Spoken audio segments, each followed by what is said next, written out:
안녕하세요. 수업에 대해서 좀 옷도 안 갖췄네.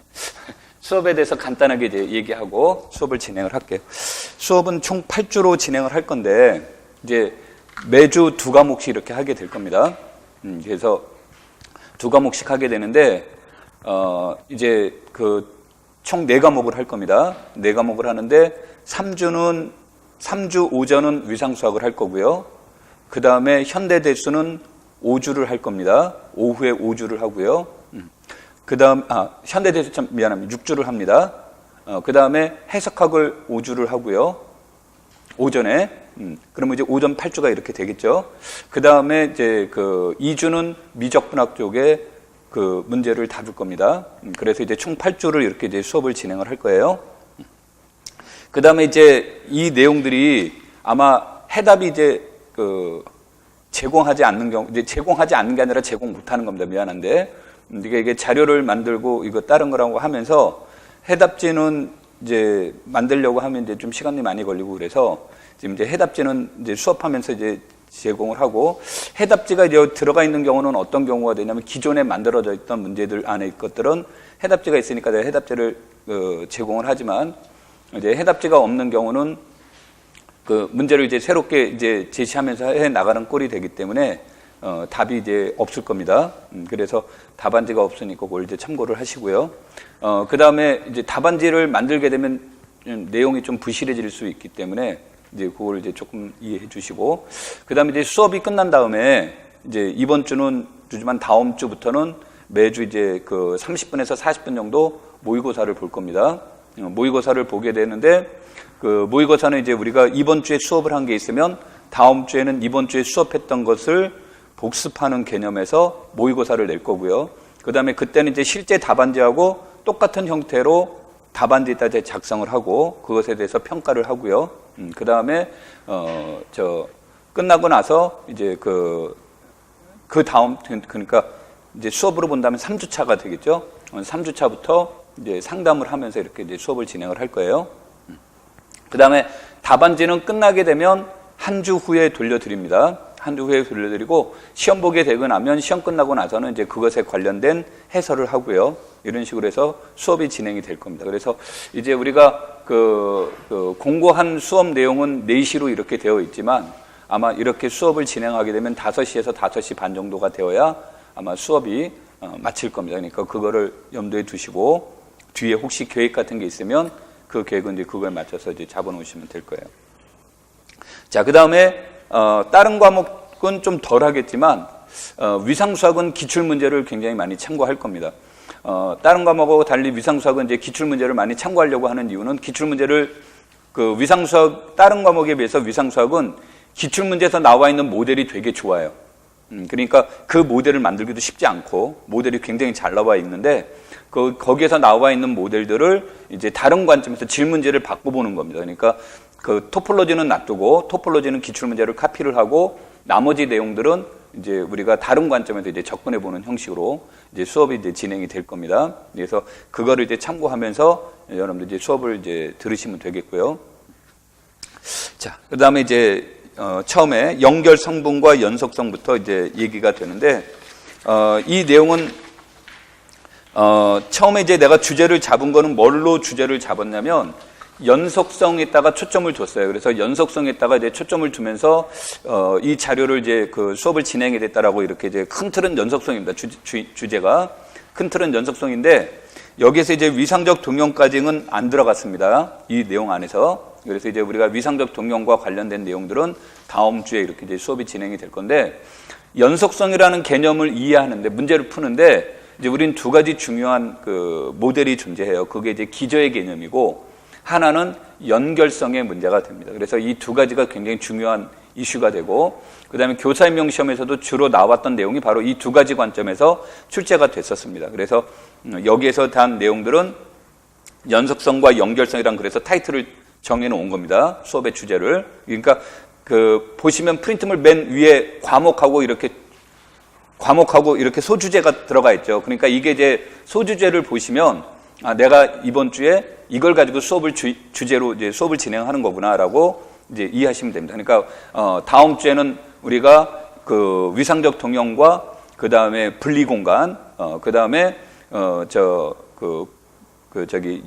연결에 관련된 연결 성분의 일부 내용이 다시 이제 들어가게 될 겁니다. 이제 그런 식으로 이제 하고 현대대수학은 다음 시간에 이제 기압당식을 주제로 수업이 진행이 될 겁니다. 그러니까 우리가 내가 이제 공부하기는 뭐로 했냐면 체론이라고 이렇게 타이틀을 정해놨어요. 체론이라고 타이틀을 정해놨는데 현대대수학은 근데 체론이라는 것을 이해하려면 극대 이데알이라는 개념을 이해를 못하면 체론을 공부하는데 굉장히 애로사항이 많습니다. 그래서 극대 이데알이라는 걸 반드시 우리가 이제 극복을 해야 되는 거고, 그 다음에 이제 극대 이데알이라는 걸 극복하는데 또 중요한 그 요소 중에 하나가 기약 다항식의 문제가 돼요. 그래서 오늘은 극대 이데알이라는 밑그림을 그려놓는 거고, 다음 시간에는 기약 다항식으로 이제 넘어가게 되고, 그 다음에 이제 현대대수 3주차부터는 본격적으로 체론의 개념으로 이제 넘어가면서 수업이 이제 되는 거고, 그 다음에 수업이라고 하는 것은 가면 갈수록 강도가 높아지는 거예요. 가면서 강도가 높아지기 때문이라는 말은 우리가 앞 시간에 했던 내용은 뒤에 가면 절대 안 나옵니다가 아니라 뒤에 가서 이제 같이 이제 따라 나오는 경우가 굉장히 많습니다. 따라 나오는 경우가 많다는 얘기는 이제 조금 더 이제 말이 많아지고 내용이 조금 더 복잡해지고 하는 형태가 되는 겁니다. 그러니까 그걸 참고로 해서 여러분들이 공부하시면 될 거예요. 자, 그래서 1번은 이제 기본 개념부터 해서 여기서 이제 논의를 해보도록 하죠.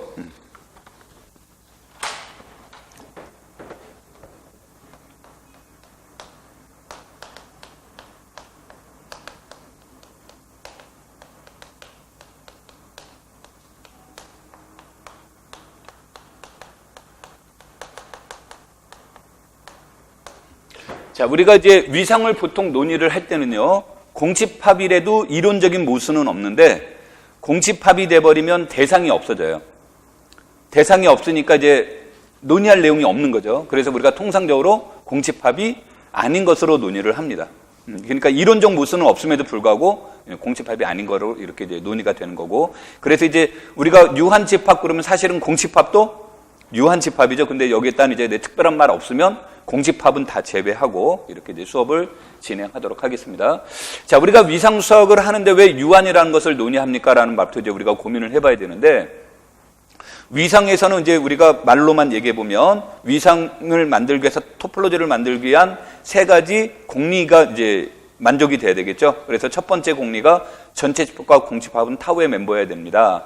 두 번째는 타우의 멤버들의 유니언은 다시 타우의 멤버입니다. 라는 말하는데, 세 번째는 타우의 멤버들의 임의의 교집합이 아니라 finite intersection이라고 나오죠. 그러니까 이 말은 교집합을 하면 분명히 뭐가 됩니까? 집합적으로 본다면 축소가 되는 거죠. 축소가 되는데 임의로 해준다면 열린 집합이 된다는 보장이 없더라는 거예요.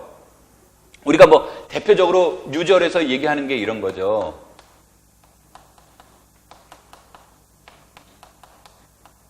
이런 것이 나오죠. 그럼 이제 저 집합은 얘네들은 열린 구간에서 이제 유절에서 열린 집합인데 이것의 교집합은 열린 집합이 아니죠. 그래서 일반적으로 열린 집합에서는 어떤 원소 또는 어떤 집합을 포함하는 가장 작은 열린 집합이라는 말은 없어요. 그러니까 없으니까 가장 작다라는 말을 없다 보니까 대안적인 언어를 찾는 겁니다. 가장 작다라는 말을 대안적으로. 그래서 우리가 점의 관점에서 대안적인 언어는 국소, 기저라는 개념이 이제 대안적인 요소로 들고 나오는 건데, 항상 문제를 다루실 때 기저라는 말은 이제 중요한 요소가 되는데 이 기저를 쓰는 이유를 알아야 돼요. 그러니까 우리가 기저를 쓰려고 하는 것은 우리가 문제를 다룰 때 만약에 대상이 100개가 있다라고 한다면 100개를 대상으로 문제를 다뤄야 되는데 부담스럽잖아요. 그렇죠? 그런데 누군가 뭐 하나 또는 10개만을 대상으로 문제를 풀 수 있다면 우리는 그 10개를 대상으로 문제를 풀려고 하겠죠. 그래서 이제 기저의 의미는 바로 그런 겁니다. 대상을 축소시켜주는 역할을 하는 거예요. 그래서 문제를 보다 효율적으로 해결하려고 하는 거죠. 그런데 기저를 구하는 게 너무 어려워요. 그 목적은 기저를 구하는 게 목적이 아니라 효율성에 있는 건데, 기저를 구하는 게 너무 어렵다면 굳이 기저를 구할 필요는 없다는 겁니다. 그래서 문제를 다룰 때 기저는 절대 기준은 아니다. 기저를 우리가 구하면 좋은데, 국소 기저를 구하면 좋은데 반드시 해야 될 필요는 없구나, 이런 뜻의 문제가 됩니다. 자, 그럼 이제 다시 이쪽으로 와서 그럼 왜 유한이라는 말을 하느냐? 그러면 우리가 토폴로지 중에서 가장 큰 토폴로지는 뭡니까? 이상 공간이죠. 그렇죠? 토폴로지 중에서 가장 작은 건 밀착이고 전체 집합하고 공집합밖에 없는 거. 그래서 가장 큰 게 이산이란 말이에요. 가장 큰 위상이 이산인데 X가 유한 집합이면 이상 공간 속에 있는 열린 집합도 몇 개밖에 없습니까? 유한 개밖에 없는 거죠. 그러면은 점 A를 포함하는 열린 집합도 몇 개밖에 없다. 유한 개밖에 없다고 이것들의 교집합을 해줘도 여전히 뭐가 되는 거예요? 열린 집합이 되는 거죠. 그래서 유한의 특징은 가장 작은 열린 집합이 있다라는 얘기예요. 그러니까 점을 포함하는 뭐가 존재한다? 가장 작은 열린 집합이 존재한다. 그래서 여러분들이 유한 나오면 먼저 체크해야 될 게 가장 작은 열린 집합을 찾아내라예요. 그래서 X가 유한 집합이다 그러면 여기에서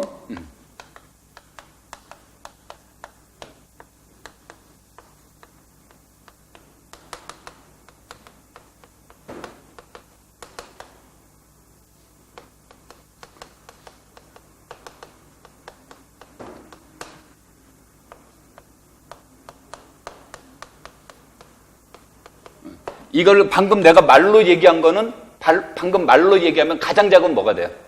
열린 집합이 되는 겁니다. 그런데 답안지에는 왜냐하면 위상에서는 일반적으로 가장 작은 열린 집합이라는 언어가 없어요. 언어가 없다 보니까 쓸 수가 없는 거죠. 분명히 얘가 가장 작은 열린 집합인 건 맞지만 위상에서 그런 언어는 없는 거예요. 없으니까 뭐가 되냐면 이런 거죠. 우리 가끔가다 이제 농담으로 하는 말이 심증은 있으되 물증이 없다. 뭐 이런 이제 표현이 되는 겁니다. 그러면 이거를 채점하는 사람이 인정해 줄 수도 있지만 우리 위상에서는 이런 거 없는데 하라고 인정하지 않을 수도 있는 거예요. 그래서 이런 언어를 이렇게 주어지면 이때 얘가 XI의 국소 기저가 됩니다. 그러니까 달랑 몇 개 하나만으로 이게 싱글톤 셋이란 뜻이 아니에요. 단 하나의 열린 집합만으로도 국소 기저가 됩니다. 그러면 우리는 답안지 쓸 때 어떻게 써야 됩니까? 그럼 이런 거 다 필요 없고 이건 마음속에서 갖고 답안지에는 요것은 X의 국소 기저이다는 요거를 정확하게 무엇 해주면 된다? 찾아주면 되는 거예요. 되겠죠? 그럼 국소 기저라는 말은 이게 이제 원래 기저는 그 위상에서의 기저의 의미는 생성의 뜻이 있는데 국소 기저는 생성의 뜻은 없어요. 생성의 뜻은 없고 아까 말한 대표성을 지니고 있는 겁니다. 대표성만. 오케이? 생성의 뜻은 없습니다. 국소라는 말이 들어갈 때 위상에서. 자, 이렇게 주어지고 얘가 이제 국소 기저가 되고 두 번째 그럼 각각마다 이제 국소 기저는 단 몇 개만으로 표현될 수 있다고 그랬어요. 하나만으로 이렇게 표현될 수 있다고 그랬죠. 물론 이 안에는 같은 게 있을 수도 있고 없을 수도 있는 겁니다. 그건 이제 모르는 거예요. 그러니까 껍데기상으로만 이제 이렇게 놓으면 얘가 타우에 대한 무엇이 된다요? 기저가 됩니다. 그래서 위상에서 특별한 말 없으면 타우 구하란 말은 잘 안 나와요. 그 혹시 여러분 유절 토폴로지가 어떻게 생긴 건지 본 적 있습니까? 유절 우리 토폴로지 본 적 없죠. 근데 유절 토폴로지 하면은 머릿속에 떠오르는 열린 집합은 뭐예요? 열린 구간이죠. 열린 구간만이 열린 집합은 아닌데 우리는 유절하면 떠오르는 건 열린 구간이죠. 왜냐하면 열린 구간으로 모든 무엇을 생성해내더라야 유절 토폴로지 속에 있는 열린 집합을 생성하니까 얘는 너무 비대한 거예요. 표현하기도 어렵고. 그러니까 생성하는 무엇만 열린 구간만을 가지고 논의를 하는 겁니다. 그래서 여러분들이 이거 구하는데 너무 연연할 필요는 없어요. 오케이? 얘가 핵심이 되는 겁니다. 이게 유한이 가지고 있는 특징입니다. 다른 곳하고는 다르게요. 되겠죠? 자, 그럼 이제 문제로 넘어가서 볼까요? 여기에서 X가 4개의 원소로 이루어졌습니다. 그리고 이때의 타우가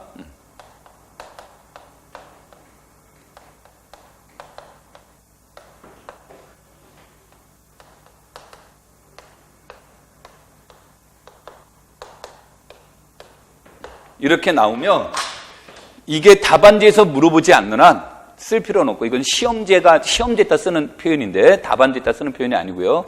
시험지에다는 얘는 유한이니까 P를 포함하는 가장 작은 열린 집합이 뭐예요?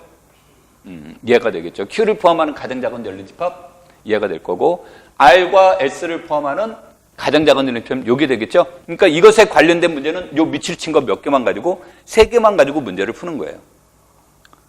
오케이?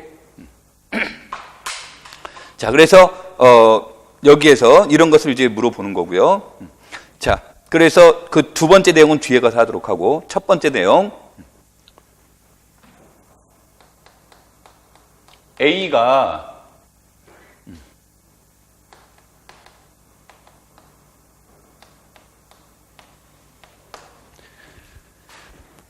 A의 도집합을 구하시오 그랬죠?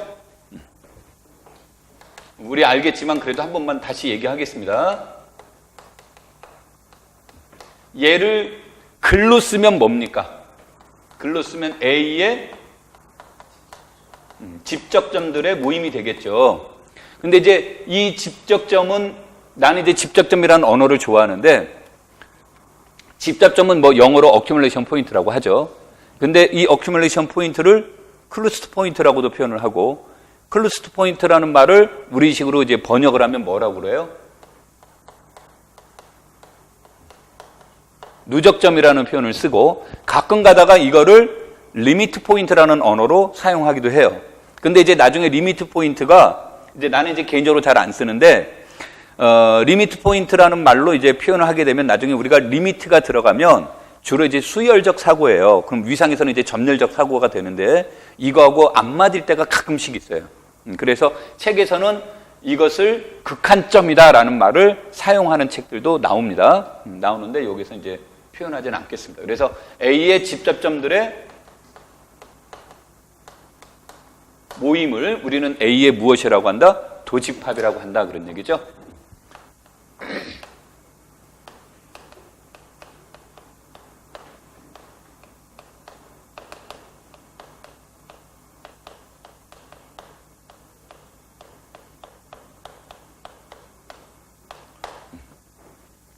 싱글톤 셋이 무슨 집합이면, 열린 집합이면 A에 관계없이 집접점이 될 수 없다예요. 그 이유는 이제 이런 거죠. X를 포함하는 모든 열린 집합에 대하여 디퍼런스 X, 인터섹션 A를 해줘야 되는데, 얘 자체가 이미 뭐가 돼요? 공집합이니까 뭐 볼 거 없다라는 얘기죠. 그래서 싱글톤 셋이 열린 집합이면 요렇다라는 뜻이고요. 싱글톤 셋이 열린 집합이면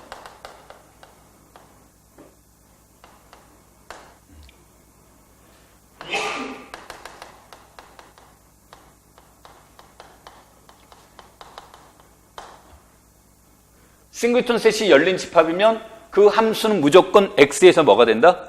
연속이 되는 겁니다. 자, 우리가 이제 여기에서 요것에 대한 정의만 간단하게 한번 표현해 보면 이거죠. 점에서의 연속이라는 말은 fx를 포함하는 모든 열린 집합에 대하여 말로 표현하면 얘가 x의 근방입니다, 이런 뜻이죠. 그럼 x의 근방이란 뜻이니까 이 말은 무엇에 대한 내용이냐면, 얘는 이제 정역에서 논의하는 거죠. 그래서 여기서 적당한 무엇이 존재를 해서, 열린 집합이 존재를 해서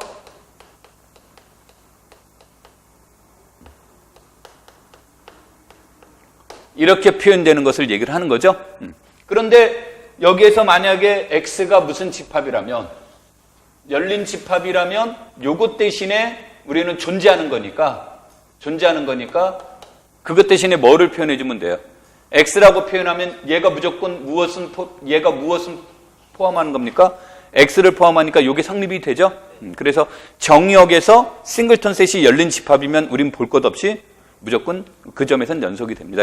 그래서 이 말은 정역이 이산 공간이면 모든 싱글톤 셋들은 전부 다 뭐가 되는 거예요? 열린 집합이 되죠. 그래서 함수만 정의돼주면 무조건 그 함수는 무슨 함수가 된다? 연속 함수가 됩니다라는 뜻이 되는 겁니다. 출제위원들이 너무너무 사랑하는 문제예요. 그런데 이게 시험 출제자가 노골적으로 자, 정역은 이상 공간이에요라고 안 내준다는 거죠. 그러니까 우리가 문맥 안에서 뭐를 찾아내야 된다는 거예요. 이게 이산인지 아닌지를 이제 찾는 거예요. 그래서 예전에는 위상에서 그런 것만 알아도 와 하고 대단하다고 했는데 최근에는 그런 거는 당연히 기본으로 생각하는 거예요. 그러니까 옛날 같으면 한 20년 전만 하더라도 그거를 알면 미적분학을 잘한다고 생각한 건데 오늘날은 구구단 정도로 해석해버리는 거예요. 무슨 말인지 이해됩니까? 그러니까 여러분들이 상대적으로 손해보지만 여하튼 이제 시절이 그렇게 이제 변하고 있다라고 보시면 돼요. 되겠습니까? 이제 다시 이쪽으로 이제. 자, 그렇다면 여기서 두 번째.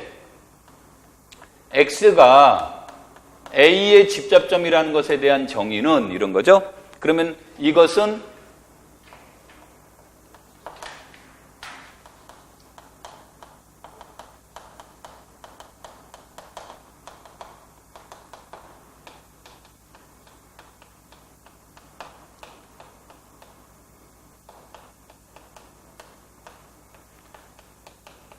얘가 무슨 집합이 아니다예요? 그러니까 원 이론은 국소기저라고 안 하고 X를 포함하는 모든 뭐에 대해서 열린 집합에 대해서 논의를 하는 거예요. 근데 여기서 이제 국소기저에 대해서 논의만 해주면 된다가 돼요. 그리고 이것 대신에 나중에 이제 답안지는 이건데 직관적으로 아는 방법. 그러니까 눈으로 빨리 이게 X가 집접점인지 아닌지를 빨리 아는 방법은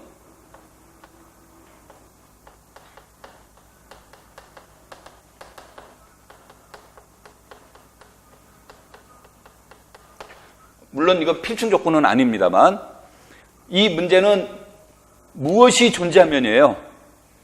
여기서 무엇을 얘기한 겁니까? 디퍼런스 X를 얘기한 거니까 디퍼런스 X를 안 해버리고 그냥 얘와 얘 공통 원소를 뽑아냈어요.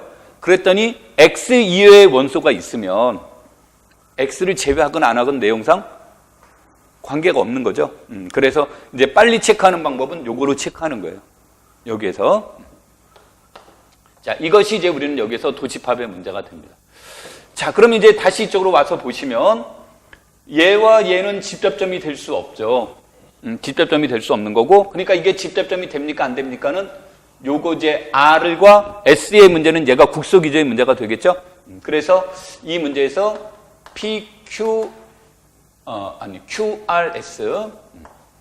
QRS와 A가 PQS였죠. PQR이었죠. 자, 이것의 공통 원소는 뭐가 됩니까? Q가 되는데 얘네들은 R도 아니고 얘네들은 무엇도 아니에요. S도 아니죠. 얘는 R을 포함하는 가장 열린 집합이면서 동시에 S를 포함하는 가장 작은 열린 집합인 거죠. 그러니까 R의 입장에서도 R이 아닌 거고 S의 입장에서도 무엇이 아닌 거예요? S가 아닌 거죠. 그래서 이 말은 R과 S는 A의 집접점이라는 것을 알 수 있더라 그런 뜻이 되겠죠. 그래서 A의 도집합은 R과 무엇이 된다? S가 됩니다라고 이렇게 이제 표현이 되는 겁니다. 오케이? 자, 그래서 이렇게 되는데 만약에 답안지 쓸 때 이렇게 써도 되나요? 그런데 이렇게 써도 크게 문제되지는 않습니다. 이렇게 써도 크게 문제되지는 않는데 이거는 막 단계가 넘어가 버린 거예요. 그런데 항상 시험을 보시면 여러분들이 알고 계셔야 되는 건 출제위원회의 문제가 아니라 시험은 출제위원이 내지만 채점은 채점위원이에요. 근데 채점위원의 자격이 누구냐면 일단 석사학위 이상인 자예요. 이제 조건은. 그런데 이제 어느 분들이 들어가냐면 출제위원회 제자가 들어가거나 하는데 우리가 채점은 전국 단위로 채점하는 게 아니라 시도 단위로 채점을 해요. 그러니까 그 각 시도마다 3명씩 들어가요 또. 그러면 3명씩 들어가게 되면 그 교수에 3명씩 들어갈 인원은 없어요. 그럼 이제 누가 들어가는? 제자가 들어가는 일은 별로 없어요. 석사 학위를 받아야 되니까 석사 과정에 있는 사람은 못 들어가겠죠. 그러니까 최소한 박사 과정에 있거나 그 이상이거나 그렇게 되겠죠. 근데 그분들의 인원은 몇 명 없다. 있어도 몇 명 없단 말이에요. 그러니까 이제 주로 누가 들어가냐면 시도교육청에서 학교에 공문을 보내고 자격을 따져서 현직 교사가 들어가는 경우가 많아요. 오케이? 그러니까 석사 이상을 가진 현직 교사가 들어가는 경우가 많습니다. 그러면 물론 이분들이 교육은 받아요. 교육은 받는데 우리 전공을 아무리 교사 임용 시험을 뭐 전국 수석을 했다 하더라도 우리 6개월에서 1년 책 놓으면 어떻습니까? 바보가 돼 있죠. 그렇죠? 그런데 신규 교사가 들어가는 일은 없어요. 그러니까 어느 정도 경력이 있어야 돼요. 이제 이렇게 추천받고 뭐 하려면. 그러니까 어느 정도 경력은 있어야 되죠. 석사여야 되죠. 그러면 수학적 능력은 이런 말하면 그분들한테 혹시 폐가 될지 모르지만 우리보다 부족하다라고 생각하시면 돼요. 아무리 교육을 받았어도. 그러면 그 다양성을 그 사람들이 채점하기에는 뭐가 됩니까? 한계가 있는 거죠. 그래서 답안지 쓸 때는 너무 많은 생략어를 쓰지 않는 게 좋고요. 이왕이면 공식적으로 쓰는 언어를 쓰는 게 좋아요. 그래야 이제 그분들이 채점에 반영이 돼요. 물론 이제 어떤 경우가 이제 채점에 반영이 되냐면 전공은 수학은 다른 거는 잘 모르겠습니다만 이제 인원을 좀 뽑는 과는 100명 정도 거를 가채점을 해봐요. 그럼 우리 대한민국이 몇 천만 명인데 여론조사 몇 명 합니까? 1000명 정도 가지고 우리나라 대표성을 가지고 얘기하잖아요. 이게 그 정도만 하면 대략 안다는 거죠. 그러면 교사 임용 시험에서 100명 거 채점을 해보세요. 그럼 이제 뭐가 나오냐면 거의 웬만한 답안지는 다 나오는 거예요. 그래서 보통 100명 거를 가채점을 합니다. 그 누가 하냐면 출제위원이. 그럼 출제위원이 가채점을 하다 보면 이제 뭐가 나올 거냐면 모범 답안지에 없는 답안들이 나오겠죠. 그렇죠? 근데 내 이론은 분명히 맞기는 하지만 내 맞는 이론이 출제위원이 요구한 표현과 답안하고는 다를 수도 있죠. 근데 이제 그분은 전문가란 말이에요. 그러니까 그 전문가는 다 아니기 때문에 이제 그때마다 그걸 가지고 요거는 점수를 줘야 된다, 말아야 된다, 요거는 요 정도를 줘야 된다는 걸 거기서 한다든지 또는 이제 일부 이것도 답안지로 인정해 준다 이런 것들이 나와요. 그 다음에 또 하나 뭐가 나오냐면 100명 거 정도 하면 평균 점수가 나오고 표준 편차가 다 나와요. 그럼 이제 시험을 보게 되면 목표치가 있어요. 그러면 목표치가 뭐냐면 40%예요. 그러니까 평균이 40% 정도가 나오기로. 그럼 이제 100점 만점에 40점이 되는 거죠. 그러면 문항마다 40%는 못 맞춥니다만 하여튼 그 40%를 맞추려고 해요. 그런데 대수 내는 분하고 위상 내는 분은 달라요.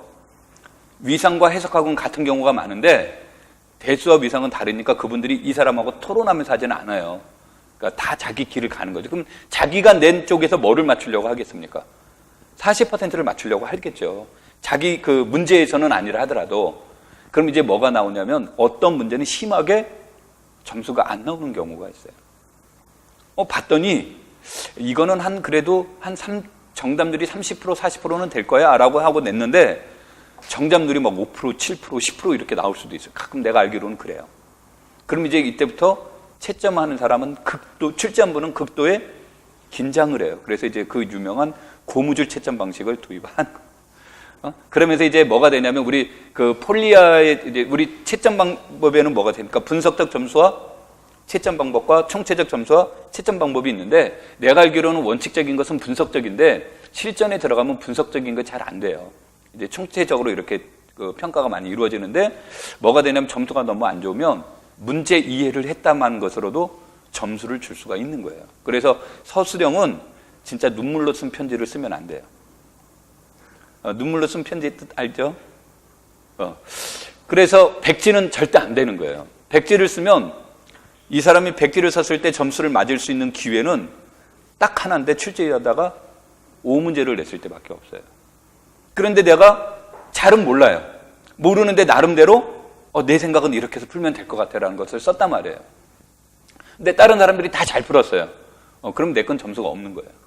근데 다른 사람은 완전히 망했어요. 그러면 채점하는 사람은 감동하기 시작을 하는 거예요. 그래서 이제 거기에다가 이제 뭐라고 하냐면 창의성 이런 것들을 부여를 해요. 틀렸으니까 맞았다고 말할 수는 없잖아요. 그렇죠? 그러니까 이제 창의성 점수를 이렇게 줘요. 그래서 시험 볼 때 그래서 절대 백지는 안 되는 거예요. 근데 이 백지는 안 되는 건 시험장 가서 내가 한 말을 기억한다고 해서 답안지에 못 써요. 왜냐면 평상시에 안 돼 있으니까. 그래서 우리 그 굉장히 유명한 말 있잖아요. 법보다 주먹이라고. 그래서 이제 항상 공부할 때도 몸이 반응을 해야 돼요. 공부할 때부터. 그러니까 나 모르니까 이거는 몰라 이렇게 하면 안 된다는 거예요. 내가 어디까지 할 수 있는지를 자꾸 훈련하는 공부를 같이 해야만 돼요. 오케이? 이 얘기가 이제 거기까지 갔는데 다시. 그래서 이런 답은 써도 틀리지 않지만 별로 권하지 않습니다. 그러니까 답을 권한할 때는 요 스타일을 권하는 거예요. 요 스타일을. 요 스타일을 권하는데, 자, P를 풀 때나, 아니, 자, 저기서 참 답이 R과 S였죠. R을 풀 때나 S를 풀 때나 문자만 다르지, 내용은 어떻습니까? 똑같죠, 이런 건. 그래서 이럴 땐 두 번 풀면 그 사람들 싫어해요. 그래서 R과 S 중 R을 풀었다 그러면 자기는 답안지, 시험지에 다 풀어봐야 돼요. 자기는. 근데 답안지 있을 때는 다 쓰지 않고 P는 1에서 집접점이 아닙니다. 그래서 같은 이유로 Q도 집접점이 아닙니다. 이렇게 이제 얘기를 하는 거고, R은 이러이러해서 집접점입니다. 그래서 같은 이유로 무엇도 S도 집접점입니다. 그래서 도집합은 RS가 나옵니다. 이런 논리로 답안지를 이제 작성하시면 돼요. 오케이? 자, 그게 이제 나온 겁니다. 자, 그다음에 이제 두 번째 내용으로 넘어가서 보죠. 그 다음에 이제 수업을 들으시다가, 나 저거 판서 못했는데, 그러면, 요즘은 거의 다 휴대폰들 가지고 다니시죠. 그래서 휴대폰으로 내 얼굴만 안 찍으면 됩니다. 이건 내 얼굴은 좀 비쌉니다. 초상권이. 무슨 말인지 이해됐죠?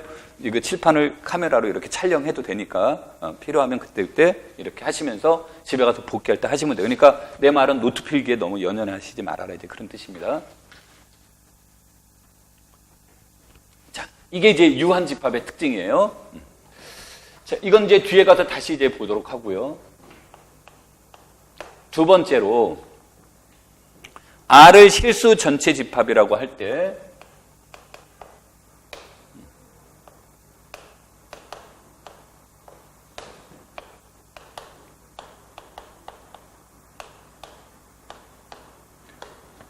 우리는 실수는, 보통 이런 말 안 써줍니다만, 우리는 실수가 가지고 있는 특징은 세 가지가 있는데, 첫 번째가 체공리.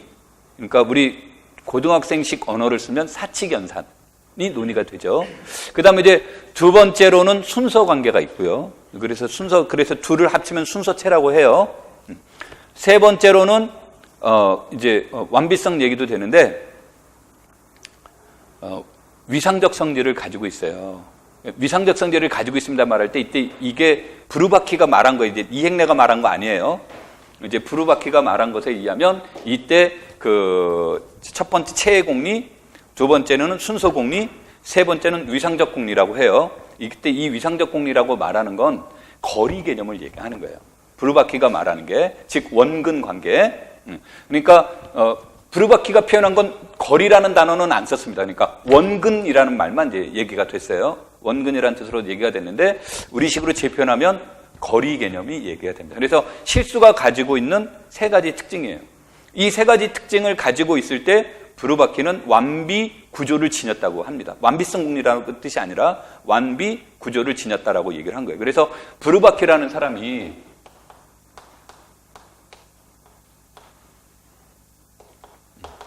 이 브루바키 하면 대표적으로 이 사람은 뭐로 유명해요? 구조주의. 그래서 이 사람은 이제 형식 같은 거라든지 이런 걸 강조하는 사람 중에 이제 한 명이 됩니다. 그래서 이 브루바키라는 사람이 쓴 책은, 나는 이제 엘제브릭 토폴로지라는 책을, 이 사람 책을 읽어봤는데, 이 사람 책 엘제브릭 토폴로지일 때 굉장히 많이 울었어요. 감동해서 운 게 아니고 불어로 썼는데 내가 불어를 몰라요. 그러니까 책을 읽을 수가 없죠. 근데 더 중요한 건 불어인지도 몰라요. 불어로 썼다고 말한 건 나중에 한 거고, 처음에 이 사람 책을 받아봤을 때는 불어인지도 모르는 거예요. 분명히 영어가 아닌 건 맞는데 불어인지 어느 나라 말인지 몰라가지고. 공부했냐고 이제 지도교수가 공부 좀 했어라고 물어보더라고요. 그래서 제가 독일어 공부를 안 해서 잘 모르겠습니다. 그랬더니 막 웃으시면서 이거 불어야 그러더라고요. 그래가지고 이제 이 책을 갖다 미국에 얘기를 해서 이제 그 원서로 쓴 책을 공급해서 읽어봤는데, 물론 이제 아까도 말한 것처럼 엘저브릭 토폴로지니까 분위기상 뭡니까? 엘저브릭은 대수고 토폴로지는 뭐예요? 위상이죠. 그래서 이제 위상대수라는 것이 여러분들은 친하지 않아도 그런 이론들이 되게 이제 활발하게 이루어져 있습니다. 그래서 이제 그 책을 이제 읽어봤는데 이 사람이 근본적으로 이제 그런 주의예요. 그러니까 우리가 그 전공 임용 준비하는 사람들이 제일 사랑하는 과목 빅3가 뭡니까? 현대대수학, 위상수학, 미분기하죠. 그래, 안 그래요? 이 세 과목 중에 두 과목에 관여한 사람이야. 그러니까 그런데 이 얘기하다 이제 저렇게 얘기를 했는데, 그래서 이 세 가지 구조를 다 만족하는 거, 아까 내가 체공리, 이것을 이제 그 사람은 체공리라고 안 쓰고 대수적이라는 말을 써요. 대수적 구조. 그래서 대수적 구조, 순서 구조, 위상적 구조, 이 세 가지 구조를 만족하는 것을 우리는 완비 구조다라고 얘기를 하고, 모든 이론을 여기에 맞추려고 브로바키라는 사람은 이제 주장한 사람이에요. 자, 그런데 이제 아까도 말했던 대수적 구조라는 말은 체공리를 뜻하는 거고요. 순서 구조는 순서 공리를 얘기하는 거고, 위상적 구조는 아까 말한 원근 관계인데 우리 다른 말로 표현하면 거리 개념이 되는 겁니다. 이 세 가지 구조를 이제 지니고 있는 건데, 유리수는 체가 되죠. 유리수는 순서 관계 있죠. 유리수에는 거리 개념이 없어요. 왜? 비어 있어서 그래요. 숫자가 연속량으로 안 가 있죠. 그래서 이제 거리 개념이 없는 거예요. 그 다음에 이제 복소수를 보시면 복소수는 체가 되죠. 복소수는 거리 개념이 있어요. 그렇죠? 그런데 복소수에는 또 무슨 개념이 없습니까? 순서 개념이 없어요. 그래서 이런 구조를 다 갖춘 구조는 뭐밖에 없냐면 실수밖에 없어요. 그래서 실수를 완비 구조를 이룬다라고 얘기를 합니다.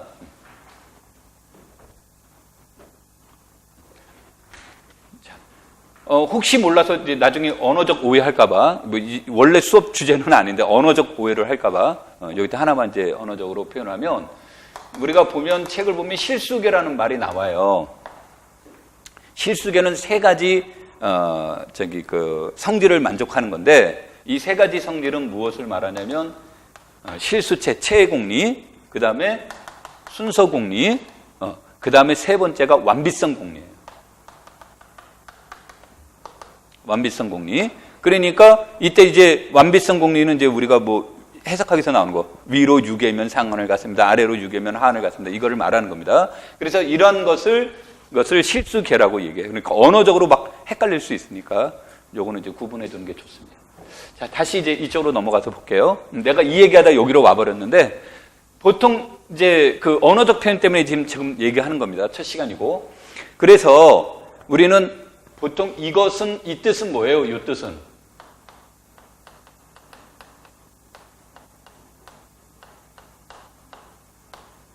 이런 뜻이죠. 그런데 어떤 집합의 공집합을 유니언해줘도, A라는 집합의 공집합을 유니언해줘도 또다시 뭐가 됩니까? A가 되니까 공집합을 가지고 생성하는 것은 의미가 없어요. 그래서 이 내용 안에 통상적으로 얘가 공집합인 경우는 제외를 시켜버려요. 있어도 무시해버리고. 그러니까 굳이 A가 B보다 크는 이런 구간이란 건 존재하지 않죠. 그래서 그냥 이렇게 쓰는 사람들이 많아요. 이렇게. 아까 이제 나는 그걸 강조하느라고 쓴 거고요. 자, 그러면 이렇게 쓰면 이제 우리가 여기에서 보면 아까 완비성 공리를 적용을 해보면 하하는 A고 상하는 B인데, 하한 A는 이 집합 안에 있고 상한 B는 이 집합 안에 없다죠. 그래서 이제 우리는 이것은 무엇을 얘기하냐면 하한을 포함하는 구간으로 만들어진 위상이다. 그래서 그럼 이거로부터 만든 위상을 우리는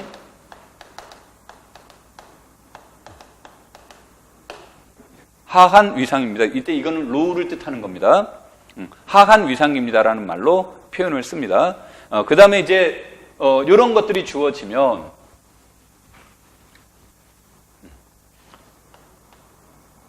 자, 이 하한 위상의 가장 큰 특징 중에 하나는 무엇입니까? 그러면 이제 문제를 다룰 때 여러분들이 특징을 알아야 되는데, 이렇게 이제 얘기가 되면,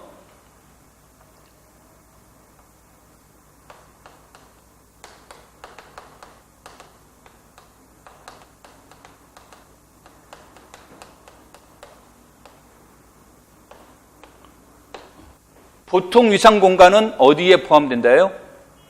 하한 위상에 포함된다야. 이 말은 왜 씁니까? 그러면 여기서는 열린 구간이 무슨 집합이에요? 열린 집합이죠. 근데 얘가 요 안에 들어가 있다는 뜻이잖아요. 그러니까 여기에서도 열린 구간은 무슨 집합이다? 열린 집합입니다. 이런 뜻의 이제 내용이 들어가 있는 겁니다. 그래서 이 말의 뜻은 무슨 뜻입니까? 그러면 A, B에 여집합을 해주면 뭐가 될까요?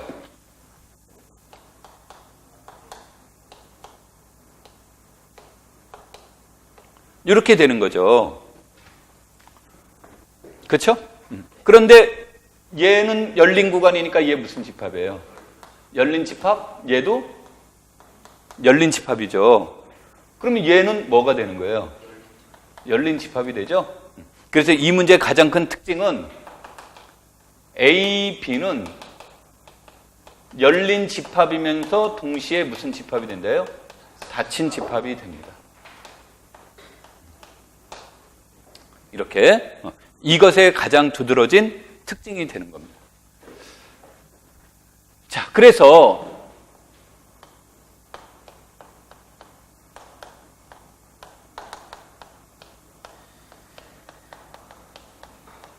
얘는 무엇이 됩니까? 비연결 공간이 되죠. 우리가 비연결 공간의 정의는, 말로 얘기하면 비연결 공간의 정의는 공집합이 아닌 열린 집합이 존재한다는데, 어떤 거를 말하냐면 이것들의 합집합은 얘가 되고 얘와 얘는 무엇이 되는 거? 서로소가 되면 얘네들을 비연결입니다 라고 얘기를 해요. 그러면 문장에서 보시면 요 놈은 G의 결국은 뭐예요? 여집합인 거죠. 그런데 얘가 공집합이 아니라고 그랬으니까 얘는 뭐도 아닌 거예요? 전체 집합도 아닌 거죠. 요 문맥상 전체 집합은 R이니까 R도 아닌 거죠. 그럼 요것만 놓고 보면 G는 열린 집합이면서 닫힌 집합이 되는 거죠. 무엇도 아닌 것, 공집합하고 전체 집합이 아닌 공집합도 아니고 전체 집합도 아니면서 열린 집합이면서 동시에 닫힌 집합이 존재하면 우리는 그것을 비연결이다라고 얘기를 하니까 얘는 그래서 이런 게 그런 거죠. 그래서 얘네들은 비연결이 됩니다. 오케이?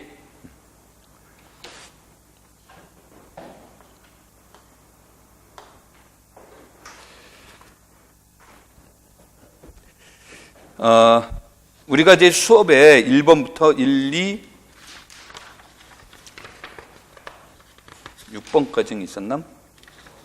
6번까지 있는데 이 문제는 1번이 제일 시간이 오래 걸려요. 모든 문제든 1번이 제일 오래 걸려요. 그 오래 걸리는 이유는 여러분들을 무시해서가 아니고 여러분하고 나하고 이제 이게 첫 시간이다 보니까 언어적인 문제가 있어요. 그러니까 이제 내가 여러분한테 다 알고 있죠 하고 수업을 하다 보면 나 모르는 게 있으면 어떻게 돼요? 수업 내내 답답한 거고.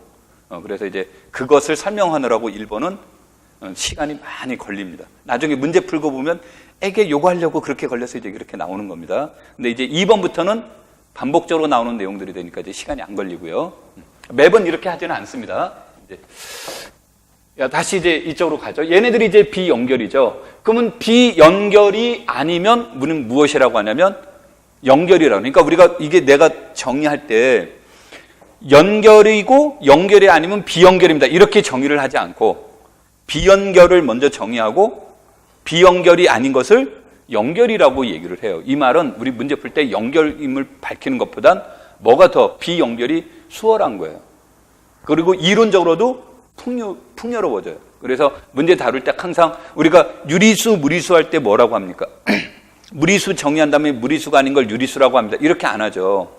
유리수가 나오고 유리수가 아닌 실수를 무리수라고 합니다. 이런 식으로 이제 논의하고, 위상도 패집합을 가지고 정의하는 사람이 물론 있어요. 그 누구냐면 아까 브루바키, 내가 이 사람 책 읽을 때 처음에 제일 충격받은 게 토폴로지의 공리를 페집합 공리로 논의를 해요. 그래서 모든 이론을 페집합을 가지고 만들어가지고 내가 알고 있던 위상하고 다 반대인 거예요. 그래서 처음엔 적응이 안 됐다, 적응해 나라고 애를 먹었는데, 토폴로지를 제외하고는 전부 다 페집합을 가지고 토폴로지를 논의한 사람을 보지는 못했어요. 내가 공부한 책에서는 전부 다 열린 집합을 가지고 이렇게 이제 공부를 하는데, 이 말은 위상은 열린 집합에 대한 공리가 나오고, 열린 집합의 여집합을 뭐라고 하는 거예요?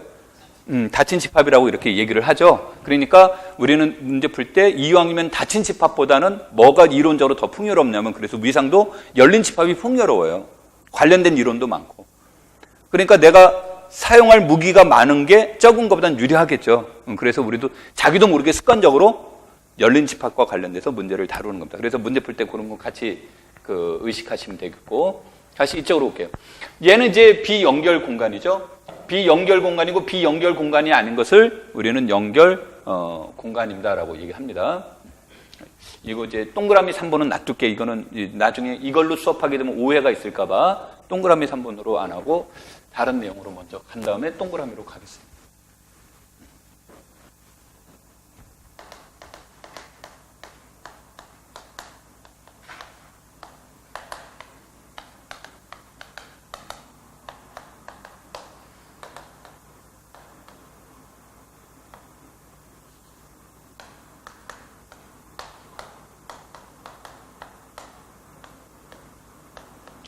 아까 이제 내가 말한 것으로 본다면, 얘는 뭐 비이산이라는 표현을 쓰는데, 얘를 이산 위상, 얘를 비이산이라고 쓰는데, 나는 이제 아까 혹시 들어서 알겠지만 나는 비이산이라는 단어보단 밀착이라는 단어를 더 좋아해요.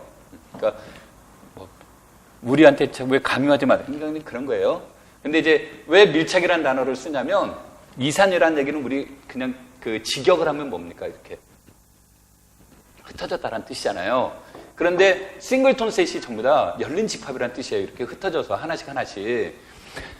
근데 얘는 점 A를 포함하는 열린 집합이 있으면 뭐밖에 없는 거예요? 여기서는 점을 포함하는 열린 집합이 있다면 뭐밖에 없습니까? 전체 집합이니까 전부 다 한 곳에 다 뭐가 돼 있어요? 밀집되어 있는 거예요. 그래서 이제 밀착이라는 말로 이제 개인적으로 쓰는 거고, 영어로는 가장 크다, 가장 작다라는 말은 반대 뜻은 아닌 것 같은데, 하여튼간 디스크리트, 인디스크리트라는 말로 이제 사용을 해서 이산, 비산으로 이제 사용이 됩니다. 자, 다시 얘기를 이쪽으로 이제 넘어갈게요. 이런 것들이 이제 얘기가 되면, 이 안에서 보시면 전체 집합과 공집합을 제외하고 열린 집합이면서 닫힌 집합이 있습니까? 이거 두 개 제외하면 일단 대상이 없는 거죠. 그래서 항상 밀착이 되면 이때 X는 무엇이 됩니까?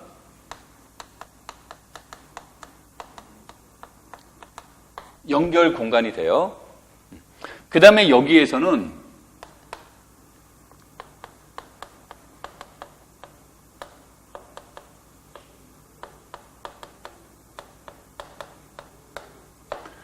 X가 싱글톤 셋만으로 이루어졌다면 이산 위상은 뭐밖에 없습니까? 요게 되는 거죠. 그러니까 이산과 밀착이 어떻게 돼버려요? 같은 거죠. 그렇죠? 그래서 우리는 이제 사람들이 논의할 때 이런 경우가 되기 때문에 X의 원소의 개수가 몇 개 이상인 경우로, 2개 이상인 경우로 논의를 하는 겁니다. 이렇게 되면 얘네들은 임의의 A에 대해서 얘는 열린 집합이면서 동시에 뭐가 돼요?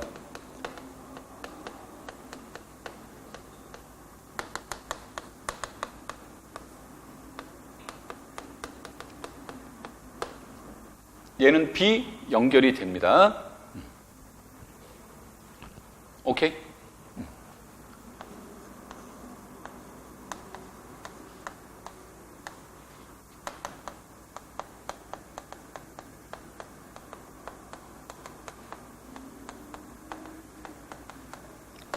A가 연결 부분 집합입니다. 이것의 뜻은, 연결 부분 집합의 뜻은 상대 공간이, 이것을 이제 부분 공간이라는 표현을 쓰기도 합니다. 근데 이제 상대 공간이 얘가 무슨 공간일 때? 연결 공간이면 그러면 여기다 따로 안 써도 비연결 부분 집합이라는 얘기는 상대 공간이 무엇일 때? 비연결 공간일 때 우리는 비연결 부분 집합이구나 이렇게 얘기를 한 거죠.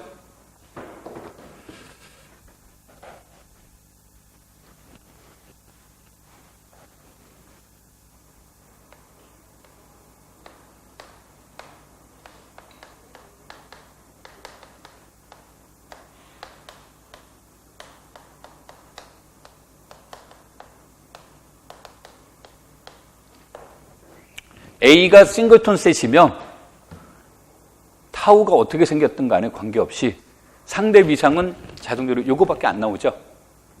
그렇죠? 이렇게 주어지니까 이 말은 A의 타우 A는 무엇이 됩니까? 연결 공간이 되는 거죠. 그렇죠? 지금 하고 싶은 말은 이 뜻이에요. 싱글톤 셋은 항상 무슨 집합?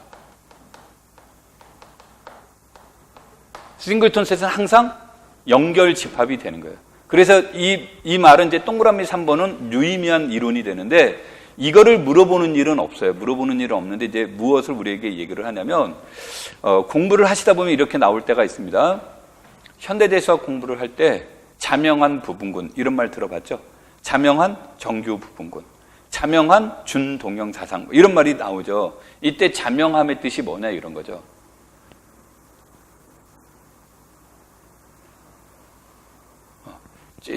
활자체에 나와 있는 정의를 물어보는 게 아니에요. 메시지를 말하는 거예요. 메시지가. 자명함의 메시지가 뭡니까? 그러면 우리는 항등원으로만 이루어진 군은 자명한 부분군입니다. 이런 뜻이 쓰죠. 항등원만으로 이루어지면 자명한 정규 부분군이 됩니다. 그 다음에 모든 원소를 항등원으로 보내주는 준동형 사상을 우리는 자명한 준동형 사상이라고 이렇게 얘기를 하죠. 이 말은 준동형 사상은 부분군은 정규 부분군은 있습니다. 자, 자명한 거 있어. 있으니까 뭐 의심하지 말아라. 부분군 있을까? 정규 부분군 있을까? 준동형 사상 있을까? 라는 것 자체는 의심하지 마라. 분명히 있다. 있으니까 존재성을 의심하지 말고 그 다음 단계의 내용으로 공부하세요 라는 말의 메시지는 그 뜻인 거예요. 오케이? 자, 이쪽으로 오죠. 이 말의 메시지는 싱글톤 셋이 연결 집합입니까를 물어보는 일은 없어요. 없는데 이것의 메시지는 무조건 뭐는 존재한다예요. 연결 부분 집합은 무조건 존재합니다. 그러니까 우리 연결 부분 집합의 존재성은 의심할 필요가 없는 것이 되겠죠. 그렇죠? 그러면 이 말 때문에 이 말의 의미는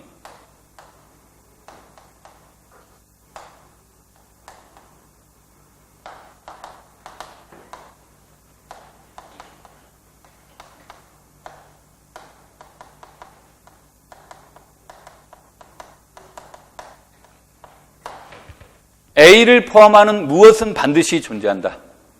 연결 부분 집합은 존재한다가 되겠고 이게 무엇일 수도 있어요. 극단적으로 X일 수도 있고 X가 아닐 수도 있고요. 그건 이제 뒷얘기는 몰라요. 그렇지만 분명한 것은 연결 부분 집합이라는 것은 존재하더라. 그러면 이런 말들이 이제 존재하니까 그 다음에 이제 무엇에 대한 내용들이 나오냐면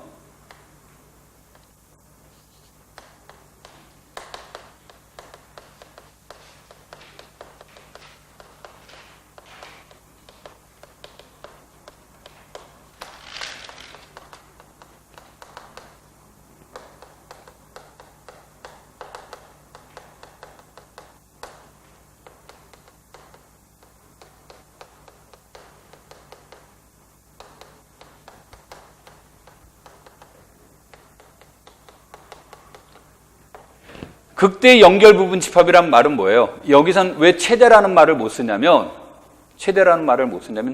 얘네들은 그 부분 집합을 가지고 우린 부분 집합들의 모임 얘네들은 포함 관계를 가지고 논의를 하면 순서 관계는 논의가 되죠.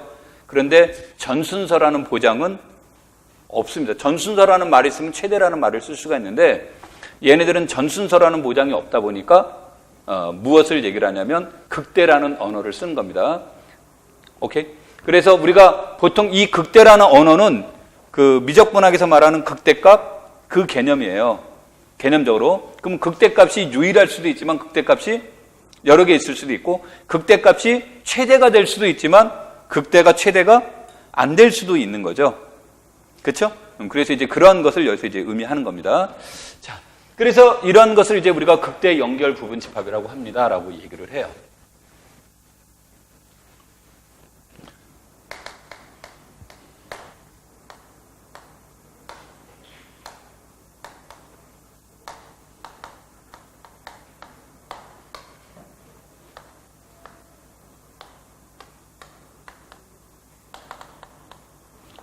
자, 그래서 임의의 원소 A, B에 대해서 A와 B의 관계인데 위상하시는 분들은 관계를 릴레이션의 이니셜을 따서 A, R, B라고 이렇게 많이 써요. 많이 쓰는데 대수하는 사람은 R 하면 떠오르는 단어가 뭐예요? 그렇죠. 환이죠. 그러니까 이제 할 때마다 얘는 릴레이션이야, 얘는 환약하기가 불편하다 보니까 보통 요 기호를 많이 써요. 그러니까 요 기호 가지고 저 인간이 대수하는지 저 인간이 위상하는지도 대략 알 수가 있는 겁니다. 무슨 말인지 이해됐습니까? 자, 그래서 이제 이런 것을 이제 여기서는 이제 나는 수업할 때 이걸로 쓰겠습니다. 릴레이션의 기호를. 자, 이렇게 주어져 있을 때 이것을 define 하기를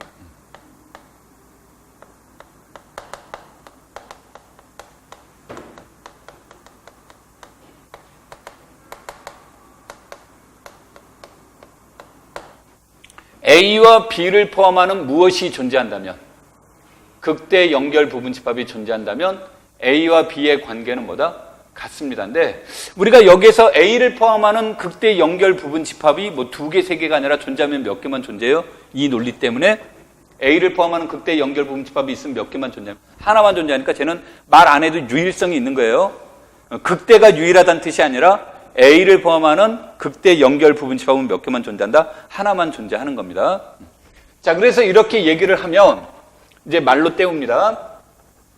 A와 A는 동치 관계가 되겠죠. A와 B가 관계 있으면 이런 거죠. 그럼 당연히 이 A는 B와 A를 포함하는 뭐가 되는 거예요? A와 B를 포함하는 극대 연결 부분 집합이면 A는 B와 A를 포함하는 극대 연결 부분 집합도 되죠? 그렇죠? 내 말이 너무 어린데 그렇게 되죠? 그래서 이 말은 반사율이 성립이 돼요. 그 다음에 A와 B를 포함하는 극대 연결 부분 집합을 A, B와 C를 포함하는 극대 연결 부분 집합을 C라고 한다면 그러면 B와 C는 공통적으로 뭐를 포함하는 극대 연결 부분 집합이 돼요? B를 포함하는 극대 연결 부분 집합이 되죠. 그런데 그런 건 몇 개만 존재한다? 하나만 존재하니까 B와 C가 같은 거죠. 그래서 A와 B를 포함하는 극대 연결 부분 집합, B와 C를 포함하는 극대 연결 부분 집합은 자동적으로 A와 C를 포함하는 뭐가 되는 거예요? 극대 연결 부분 집합. 그러니까 내가 말한 게 추이율을 설명한 거죠. 그래서 이와 같은 관계로 이루어지면 이때 얘는 무슨 관계가 돼요? 동치 관계가 돼요. 오케이? 그러면 이제 동치 관계가 되면 우리는 이제 자연스럽게 말하는 게 이거죠. 동치 관계가 나오게 되면 우린 자연스럽게 동치 관계가 나오면 동치류라는 말이 나오겠죠. 그렇죠? 그래서 동치류라는 것을 디파인을 해보자 그런 얘기예요.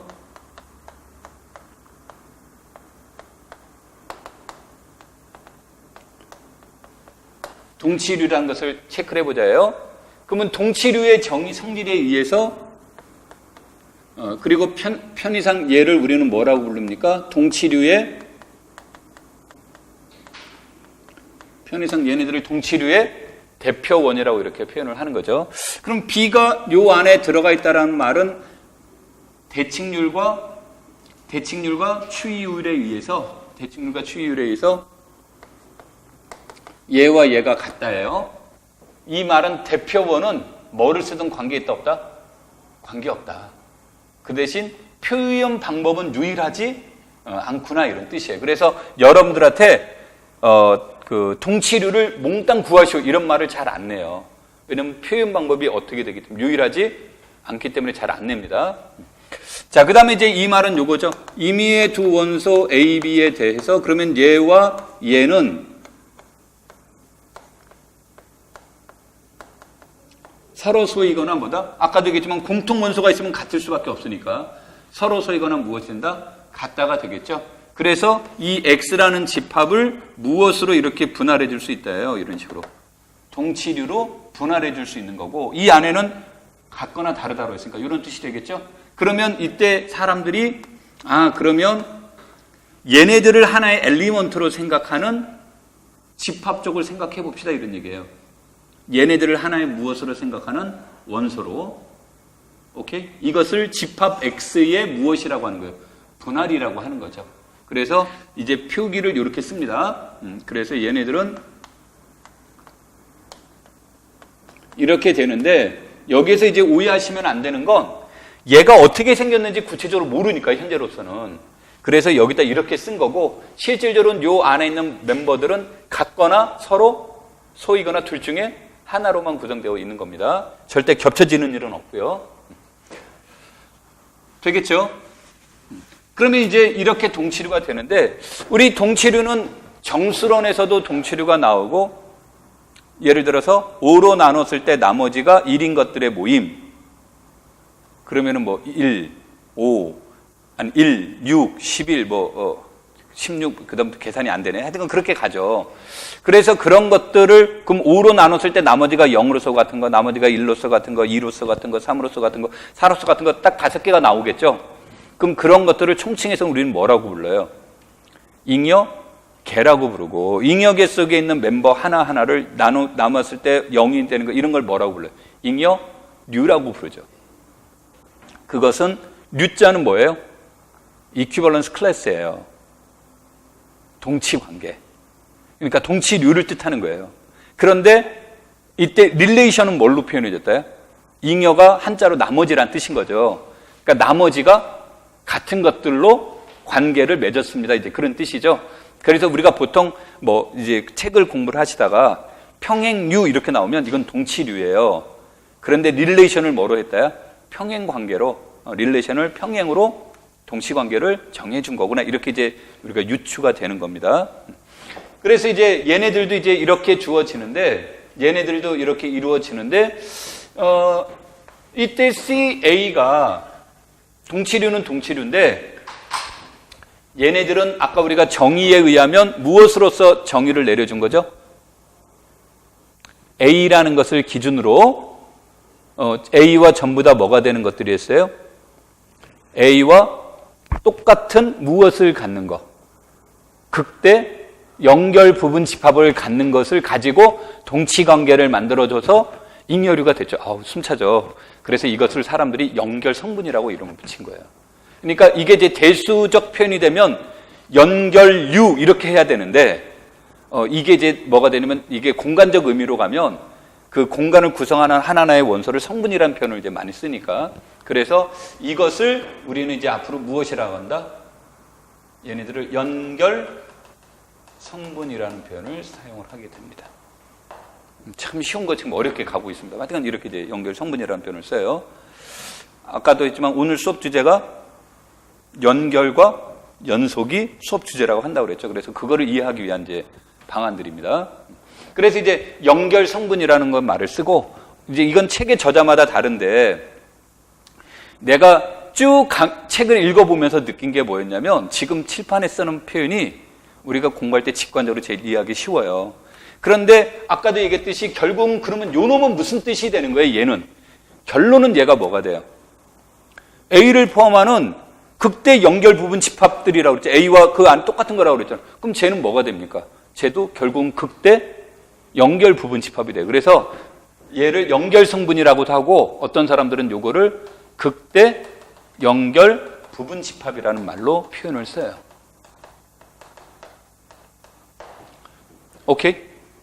그리고 나서 이제 나중에 얘기가 되겠지만 얘는 결론적으로 닫힌 집합이 됩니다. 닫힌 집합이 돼요.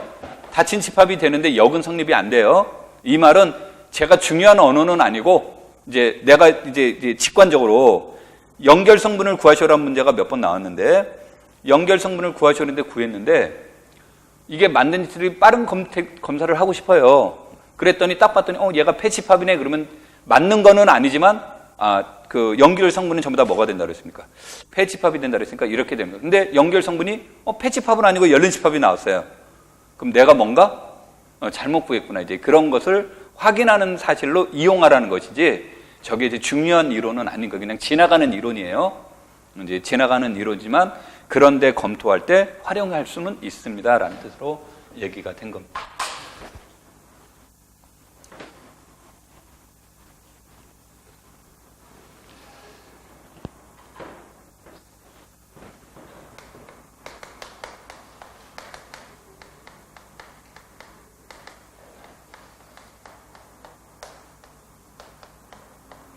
그러면 X가 연결 공간이면 당연히 극대 연결 부분 집합은 몇 개만 있는 겁니까?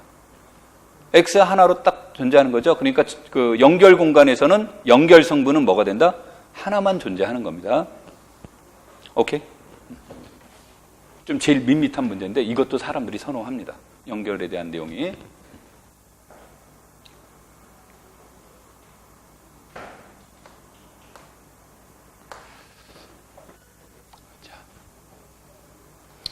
이제 그런데 여기까지인데 그런데 얘는 되게 어려워요. 얘를 구하는 건 되게 어려워요. 되게 어려워서 우리는 이거 구하는 거 포기해요. 근데 시험에 나와요. 되게 어려운데 내가 포기한다고 그랬죠. 근데 시험에는 나와요. 그래서 우리는 연결 성분 구하셨고 이걸로 이 이론으로 안 하고 이게 너무 어렵기 때문에 뭐로 구합니까? 극대를 구하는 거예요. 근데 우리가 극대인지 아닌지 어떻게 합니까 또? 그렇죠? 뭐 우리 문제에서 아까 극대라는 거 내 칠판에 지었지만 극대라는 걸 어떻게 금방 알 수 있어요? 이제 이런 문제가 나오잖아요. 그래서 우리가 이제 뭐가 되냐면 항상 얘네들을 연결인지 일단 공간이 연결인지 비연결인지를 체크를 하면서 이제 문제를 다룹니다. 그럼 1번 문제로 다시 넘어가서 볼게요. 이제 이게 연결을 구하는, 연결 뭐를 구하는 방법? 성분을 구하는 방법이에요. 그러면 이제 우리가 직관적으로 알려진 내용들을 이제 보시면, 직관적으로 알려진 내용을 보면, 이산 공간의 연결 성분은 싱글톤 셋이에요. 왜냐하면 이산 공간의 상대 공간 다 뭐가 돼요? 이상 공간의 상대 공간도 이상 공간이죠. 그러니까 원소가 2개 이상이면 다 자동으로 비연결이 되는 거죠. 아까 우리 이산에서 연결이 될 때는 원소가 몇 개밖에 없다고 그랬어요. 하나밖에 없을 때였고 2개 이상이면 전부 다 비연결이 됩니다라고 얘기를 했죠. 그렇죠? 그러니까 이산에서는 연결 성분을 구하셔라는 얘기는 A의 연결 성분은 싱글톤 셋 A가 되는 겁니다. 어디에서는? 이산에서는. 물론 역은 성립하지 않습니다. 오케이? 그 문제가 이제 우리 1번에 다뤄져 있습니다. 그건 조금 이따 다시 이제 문제 풀면서 하고요. 이산의 연결 성분은 싱글톤 셋이에요. 그런데 모든 원소의 연결 성분이 싱글톤 셋이라고 그래서 이상 공간입니까? 그거는 아닙니다. 이제 이런 뜻입니다. 오케이? 자, 그럼 이제 여기서 문제로 이제 다시 넘어가서 보시면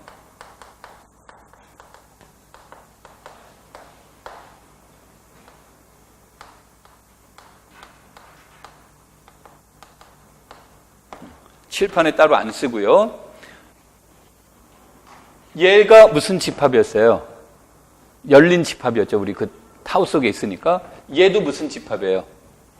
열린 집합이죠. 그러니까 얘는 비연결이 되는 거죠.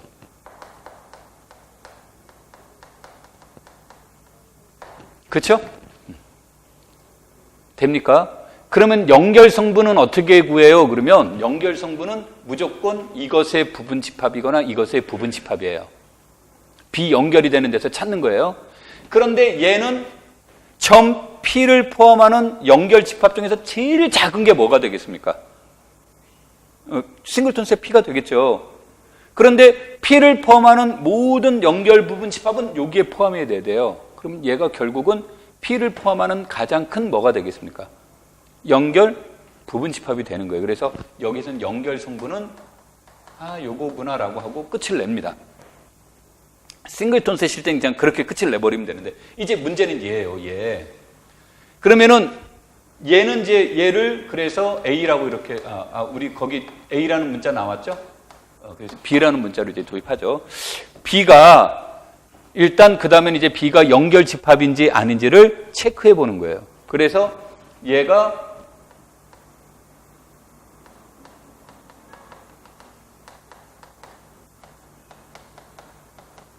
이렇게 되잖아요. 둘 중에 하나잖아요, 얘도. 그쵸? 그래서 얘가 연결이면 B가 연결 성분이 되는 거예요. 얘가 연결이면. 오케이? 그러면 얘는 이제 연결 성분이니까 Q의 연결, 대표원을 뭐로 잡아도 돼요? Q로 잡아도 되는 거고, 대표원을 R로 잡아도 되고, 대표원은 S로 잡아도 되니까 이건 의식하실 필요 없고요. 그래서 이렇게 되는 거. 만약에 비연결이면 어떻게 됩니까? 그럼 비연결이면 분명히 이런 식으로 분리되는 내용이 나오겠죠? 이 방법을 반복해서 해 나가는 거예요. 됩니까? 그런데 이제, 우리가 이제 문제를 다루다 보면 우리는 이런 것을 내가 지금 우리 오늘 나간 자료 중에 이것을 반복하는 문제는 하나만 있고 대체로 여기서 한 방에 끝나버려요. 그러니까 이 정도까지만 와도, 잘하네, 이런 거예요. 잘하내고 혹시 몰라서 이런 모델 하나를 더 집어넣습니다만. 자, 그러고 나서 이제 그럼 여기서 따져볼까요? 타우 B를 보면 B 공집합 프린트물과 같이 읽어보겠습니다. Q와 이것의 교집합은 Q가 되겠죠. 그 다음에 PQ와 이것의 교집합도 PQ가 되겠죠. 그 다음에 Q와 S와 이것의 교집합은 B가 되니까 얘가 되겠죠. 그러면 이 둘을 제외하고요. 이게 열린 집합인 건 맞는데 닫힌 집합이라는 걸 보려면 이것의 여집합을 체크를 해봐야 되는데 이것의 여집합은 뭐가 돼요? 여기에서 RS죠. 그러니까 얘는 열린 집합은 되는 건 맞는데 RS가 열린 집합이 아니니까 여기에서는 이렇게 되는구나. 따라서 B가 무슨 집합이라는 걸 알 수 있다요? 연결 집합이구나. 이렇게 되겠죠. 그래서 여기서 얘와 얘가 연결 성분이다가 돼요. 됩니까?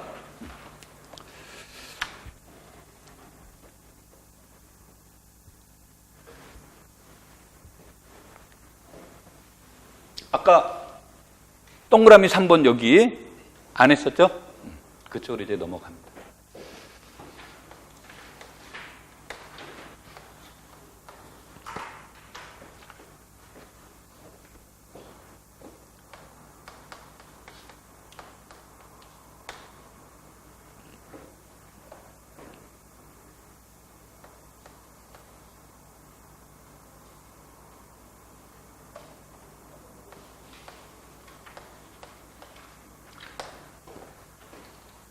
실수의 부분 집합 속에 원소가 최소한 몇 개 이상 있다면 2개 이상 있을 때 이런 내용이에요. 2개 이상 있을 때 그러면 이런 관계를 만족하는 무엇이 존재하겠습니까? 원소가 존재하겠죠. 그렇죠? 그러면 이때 이것의 반을 이렇게 놓아보자야. 이것의 반을 A 플러스 B를 알파라고 놓자요. 그럼 알파라고 놓으면 알파는 아까도 했지만 열린 구간이니까 뭐가 된다 그랬어요? 열린 집합이 되겠죠. 그 다음에 알파 무한대도 요 안에 들어가는 거죠. 그렇죠? 그러면 이때 G1을 A라고 놓으면 얘는 무엇을 포함하는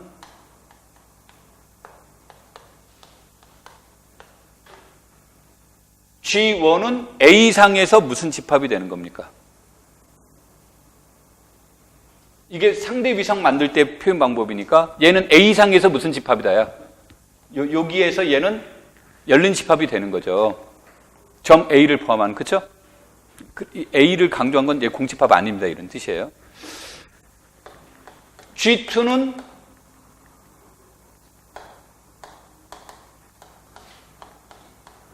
이렇게 잡아주면 얘는 무엇을 포함하는? B를 포함하는 열린 집합이죠. 그쵸? 그 다음에 얘와 얘의 합집합이 뭐예요? 이거죠. 그런데 이것 대신에 뭐 이런 것 굳이 안 써도 됩니다만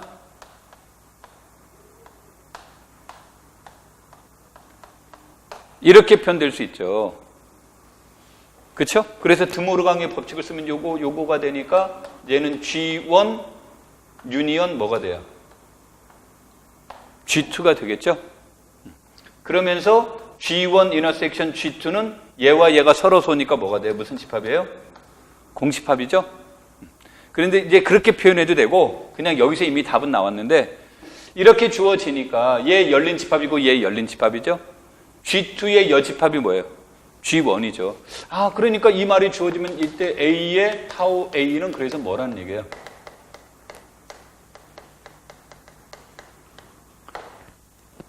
비연결이죠. 원소가 몇 개 이상 있으면 자동적으로 다 뭐가 된다. 이 말의 뜻은. 원소가 2개 이상 있으면 전부 다 비연결이 돼버리는 거죠. 그렇죠? 아, 그러면 이 말은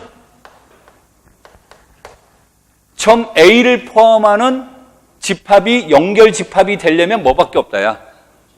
싱글턴 셋밖에 안 되는 거죠. 아까 원소 2개 이상이면 전부 다 비연결이 된다고 그랬으니까. 그렇죠? 그래서 연결 성분은 뭐가 돼요? 싱글턴 셋이 연결 성분이 되는 겁니다. 됩니까?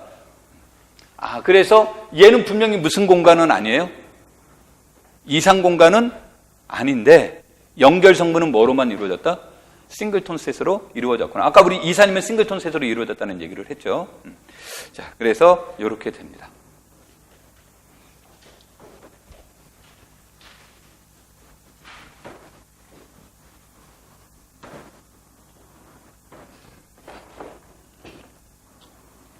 아직 우리 1번에 2번 못 풀었습니다. 1번에 2번을 향해서 갑니다.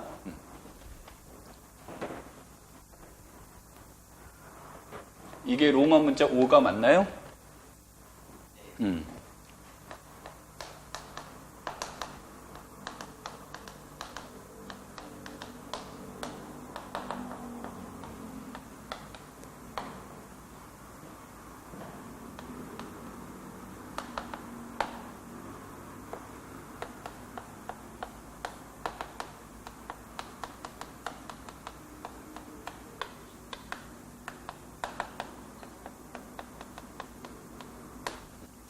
원래 이론은 이거예요.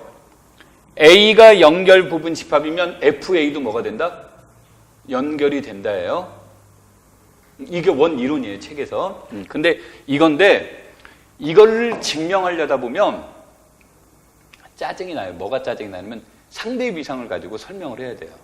그러니까 상대 비상을 가지고 설명하면 복잡하다 보니까 아예 처음부터 세팅을 시작을 해버립니다. 그러니까 처음부터 세팅을 시작하기를 어떻게 시작하냐면 X가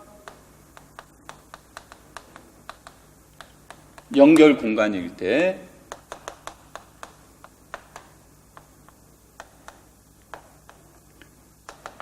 이렇게 주어지면 fx는 뭐가 되는 겁니까? 온투 때문에. fx는 y가 되는 거죠. 그러니까 이 a 대신에 x로 표현을 해버린 거고 요거 나오면 이것도 상대 비상 불편하니까 온투 조건을 줘서 뭐로? y로 바꿔버린 거예요. 그러면 이렇게 주어지면 이때 y도 무슨 공간이다? 연결 공간이다. 그러니까 증명 때문에 이제 보통 증명의 불편함 때문에 이거를 강조를 합니다. 그래서 책에서는 이런 내용이 나오거나 이거 나오거나 여기서 온투 조건이 없으면 이것 대신에 뭐로 표현해요? fx로 표현을 하는 겁니다. 그러니까 이건 온투 조건에 이제 그런 문제밖에 없으니까 모든 내용은 똑같은데 얘가 되면 상대 비상이라는 거예요. 그러니까 상대 비상이니까 불편합니다. 이제 이런 뜻이에요.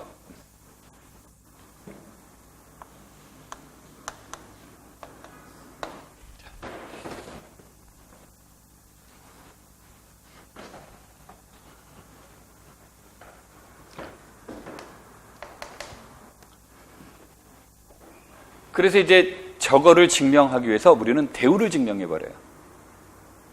y가 무엇이면 비연결이면 X도 비연결입니다. 이런 뜻으로.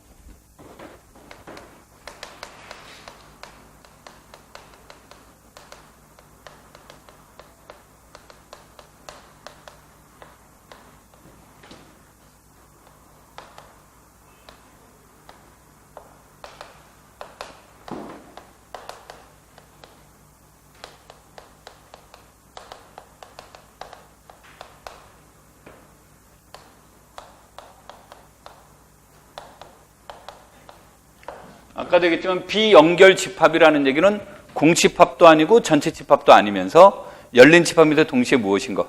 닫힌 집합인 부분 집합이 존재하면 우린 그걸 비연결이다 그런다고 그랬죠? 그래서 이런 게 이제 존재할 거라는 거죠. 자, 이렇게 주어지면 첫 번째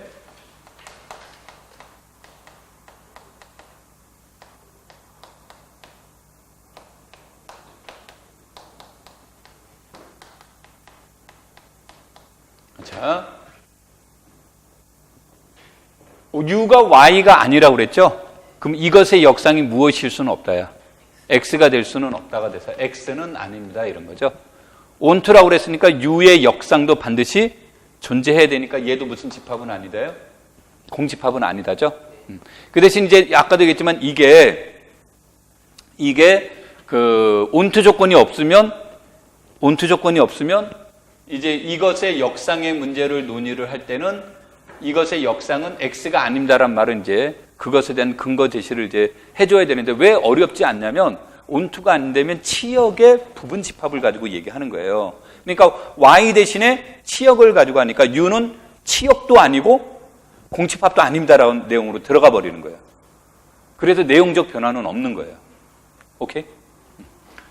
자, 그래서 얘가 아니고 두 번째 F가 또 무슨 조건이 있었어요? 연속이라고 했죠. 그러면은 연속이면 열린 집합의 역상은 뭐가 돼요? 열린 집합의 역상은 열린 집합이고 닫힌 집합의 역상도 뭐가 돼요? 닫힌 집합이다라는 뜻이죠. 그래서 이렇게 되니까 결론적으로 X도 무엇이 된다예요? 연결 공간이 X도 연결이 아니라 X도 비연결이란 뜻이죠. 그래서 대우적 입장에서 X가 연결이면 Y도 뭐다? 연결이다고. 이때 우리가 일반적으로 사용하는 언어는 요거예요. 이건 지금 증명의 수월함을 위해서 이렇게 내가 세팅을 한 거고요. 일반적인 뜻은 연속 사상이면 연결 집합의 상은 뭐로 간다요? 연결로 간다예요. 되겠죠? 그러면 얘가 여기 지워도 되겠죠? 얘가 시사하는 바는 뭡니까? 그러면 이것은 무엇을 얘기를 하는 거냐면 얘의 뜻은 뭐죠? 요것의 뜻은 뭐죠? 요것의 뜻 A의 연결성분이니까 A를 포함하는 가장 큰 연결 부분 집합인 거죠. 그러면 이것의 상도 그러면 얘는 무엇을 뜻하는 거예요? 요 놈은 요런 거잖아요. 요거는 요 집합이니까 당연히 FA도 어디에 들어가는 거예요? 요 안에 들어가는 거죠? 그렇죠? 그러면서 얘는 무슨 집합이에요? 연결 집합이란 뜻인 거죠. 얘는 연결 집합 중에서 뭐가 돼요? 가장 큰 거죠. FA를 포함하는 연결 집합 중에서. 그렇죠? 그래서 얘는 요 안에 들어갑니다. 절대 오해하시면 안 되는 건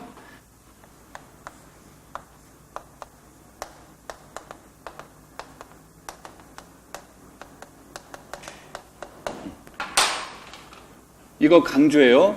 절대 보장해 줄 수 없다. 같다라는 게 나중에 막 마음 급하면 이거 같다로 설명하는 경우는 일반적으로 같다라는 근거는 없어요. 그래서 이 문제를 논의하려면 내가 무엇에 대한 정보를 많이 알고 있으면 연결 성분에 대한 정보를 많이 알고 있으면 얘네들은 뭉탱이로 대응되는 거예요. 뭉탱이로. 오케이? 여기까지 됩니까? 자, 그럼 이제 우리 이제 진짜 2번 문제로 이제 1번의 2번 문제로 가서 보죠.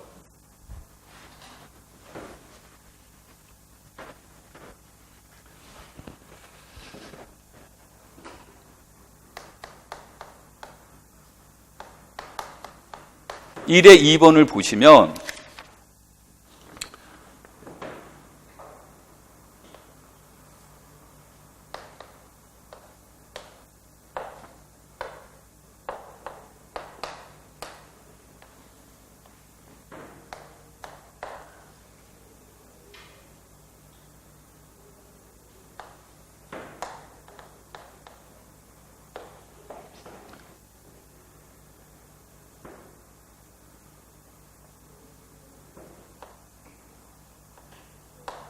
이게 그림이 안 예뻐서 그냥 그림이 안 예뻐도 가볼까요?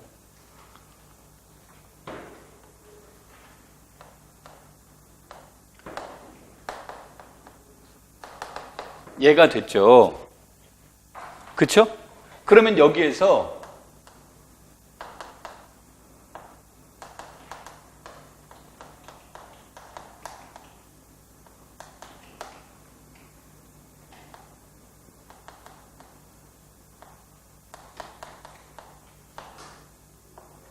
얘는 요 안에 포함된다잖아요.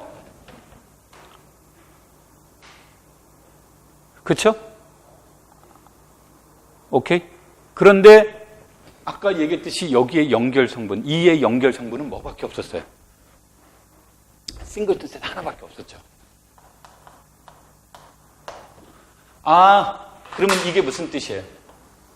얘네들도 몽땅 다 몇으로 간다? 2로 가는 거구나. 그런 거죠.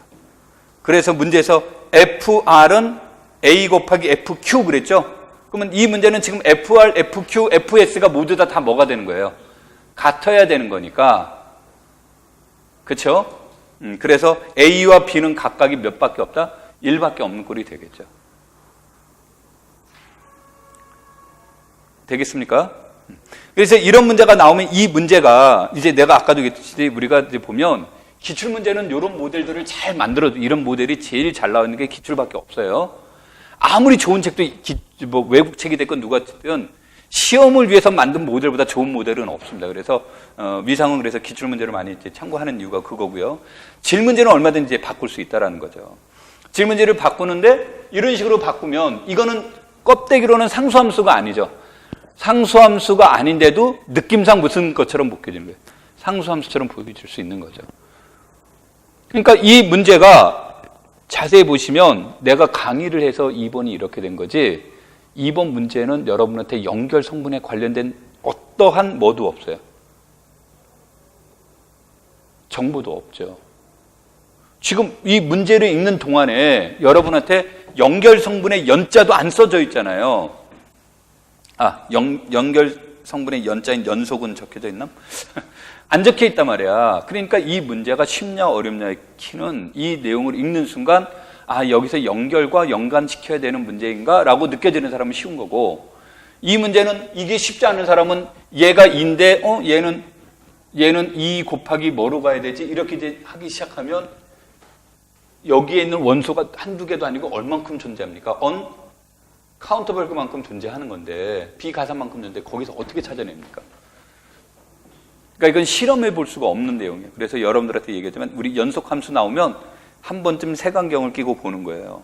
색안경을 끼고 보는 것 중에 하나가 연결과 연관돼 있는 거 아니야? 그런데 연결을 알면 되게 쉬워지는 겁니다. 그래서 그 관점으로 이제 이 내용을 바라보세요. 그런 뜻으로 얘기가 된 거예요. 자, 좀 쉬었다가 나머지는 우리가 지금까지 한 시간보다 더 짧은 시간 내에 끝낼 수 있습니다. 자, 좀만 쉬었다 하도록.